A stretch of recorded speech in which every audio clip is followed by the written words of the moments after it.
Hi there. Welcome to Rose Tinted Gaming. My name's Hunter, and today I'm going to take you through what is likely my favorite game of all time, Sly Cooper and the Thevius Racoonus. This game holds a special place in my heart, as it was the very first game that I well and truly threw myself into.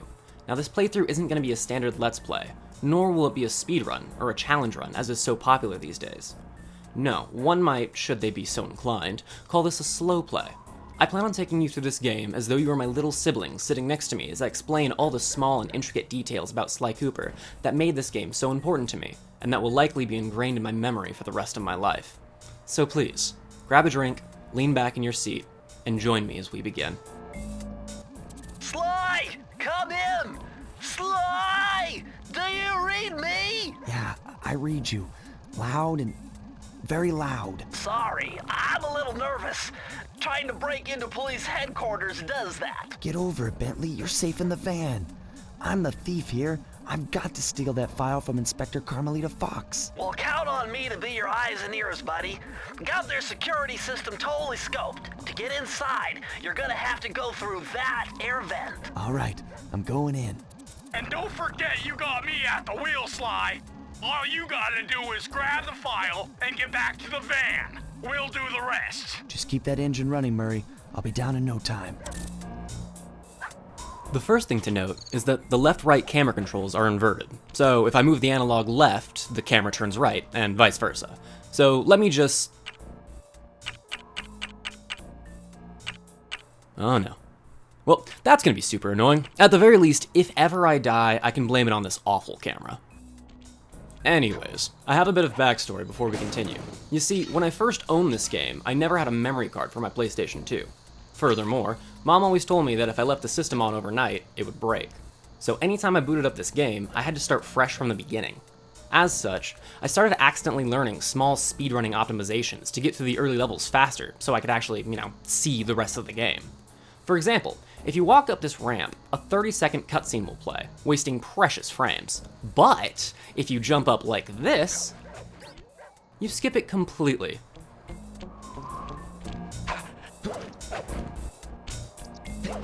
Let's now have a look at this area over here, which I have lovingly dubbed the playground.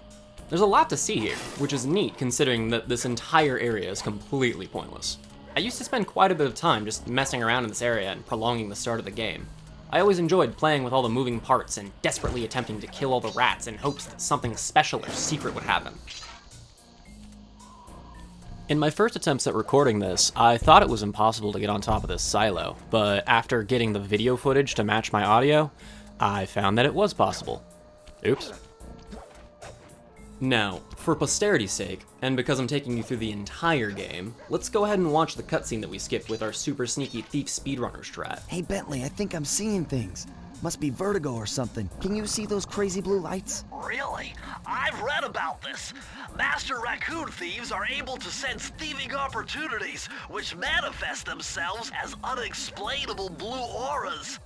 According to my research, all you have to do is get near them and hold down the circle button, and you should perform a super sneaky master thief move. Hold down the circle button near blue auras. I'm on it. It was very blink and you miss it, but the more observant viewers out there may have noticed Sly and Bentley say, jump and hit the circle button, once or twice. I would highly recommend getting used to hearing that, because the amount of times they say jump and hit the circle button in this game is absurd. This leads me to a little nitpick I have. I can't stand it when characters directly break the fourth wall by referencing exact controls. If it's on a signpost that the character can read, or something removed from the actual story and characters, that's understandable, much like how they do in Dark Souls. Alternatively, I don't think a tutorial is even necessary for a game like this. There's only a handful of buttons, and an incredibly small amount of trial and error would have been sufficient to figure out that the circle is the action button, especially after Bentley explains the blue auras. Having Bentley explain the exact button combination to use completely breaks the immersion, and somewhat takes you out of the game. And this happens a lot. Right, now that that rant is out of the way, let us finally carry on with the actual game. Be extra careful here, Sly. This laser light show is allegedly the first obstacle. You're meant to craftily jump down onto the platforms with the coins to dodge all the lasers. However... Quick, Sly! Smash the siren!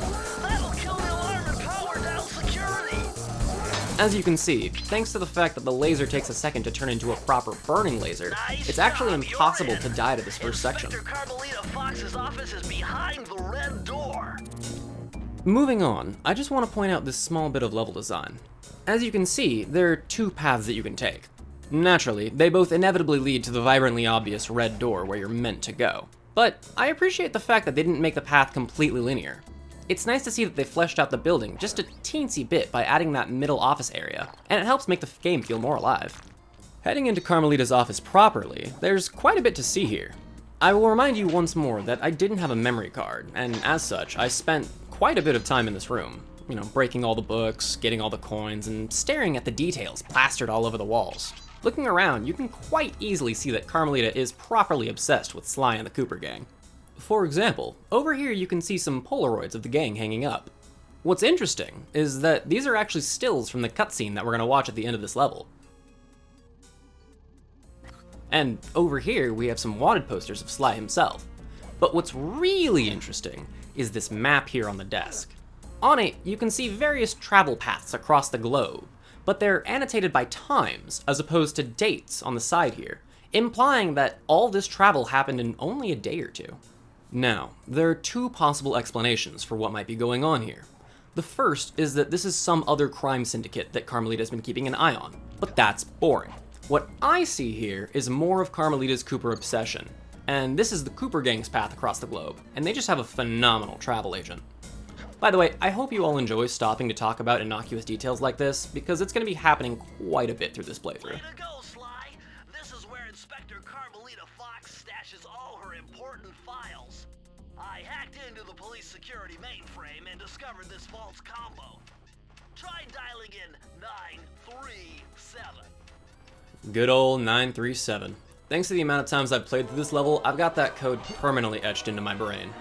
Now, however, it's time to meet this Carmelita we've heard so much about. Nice job! You got it! If you come down through the fire escape and head through the parking lot, we'll be waiting in the getaway van.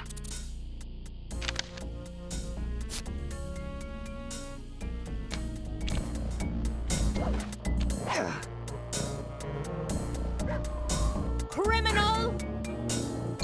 You foolish raccoon. I've caught you red-handed. Ah, Carmelita. I haven't seen you since I gave you the slip in Bombay. Which reminds me, you need to return the Firestone of India to its rightful owners. And I was gonna give it to you as a little token of my... Hey, that bazooka really brings out the color of your eyes. Very fetching. You think? This pistol packs a paralyzing punch. You ought to try it.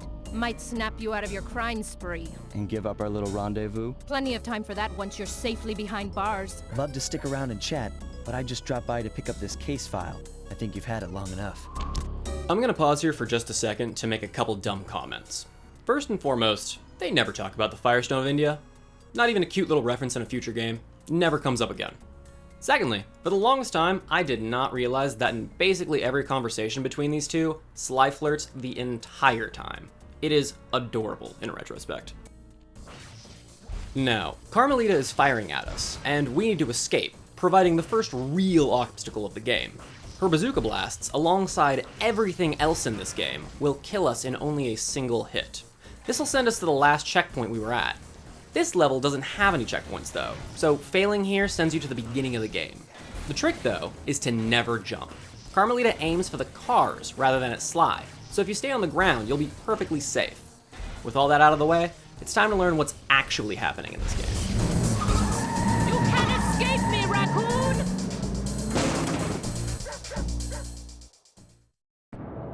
Once again, my gang and I had given Inspector Carmelita Fox the slip. I was surprised to see how well she took it. Finally, the secret police file I'd been searching for all these years. With this, I could avenge my family and regain possession of our most valued treasure. It all began when I was just a kid, bouncing on my father's knee. You see, I come from a long line of master thieves who kept all their secrets of sneaking and stealing in an ancient book. The Thevius Racoonus. Anyone who read it learned to be especially sneaky, which is why we specialize in stealing from criminals. After all, there's no honor, no challenge, no fun stealing from ordinary people. You rip off a master criminal, and you know you're a master thief. Well, on the night I was supposed to inherit the book, 5 visitors came unannounced to our door. My father fought to protect us, but the gang of villains known as the Fiendish Five overpowered him and ransacked our house until they found the Thevius Racoonus. Our family's manual of thieving greatness fell into their filthy hands. They tore the book into 5 pieces and split it up, each villain disappearing to the farthest corners of the world to commit dastardly crimes. Broken alone, I was dumped at the town orphanage. There I met 2 guys who became my lifelong buddies and trusted crew. Bentley, techno genius and strategist supreme, and Murray, part-time driver and full-time burden. Together we pledged to track down the Fiendish Five, avenge my father, and steal back the Thevius Racoonus. I knew I was about to face the toughest test of my life. On this mission, I would either become a master thief like my ancestors before me, or fail and allow my family name to bite the dust. That was a nice piece of work back there at police headquarters, Sly. Come see me if you want to check out any of your old movies. I've got them all here on my computer. Use the left analog stick to move around the hideout and the X button to select things. I certainly hope you were all taking notes during that cutscene, because there will be a quiz later. That said, we are nearing the end of the video, but there's a couple final things I want to go over. First and foremost, remember this? Ed Murray, part-time driver and full-time burden. Part-time driver and full-time burden. Imagine if that's how your closest friends thought of you. This game treats poor Murray ruthlessly, as you'll see in the future, and it's a little messed up. That said though, Murray gets redemption in future games, and actually undergoes likely the most character growth out of anyone in the series. But for right now, let's just have a last look at this lovable guy. I've already plotted a route to our first target. Oh, you want one? With that all said, it's about time to end this first video. I want to thank you so much for following along with me through this first level. This has been a project that I've wanted to do for a long while now, and it's insane to me that it's actually finally happening. I look forward to seeing where this playthrough takes us. See you all in the next video.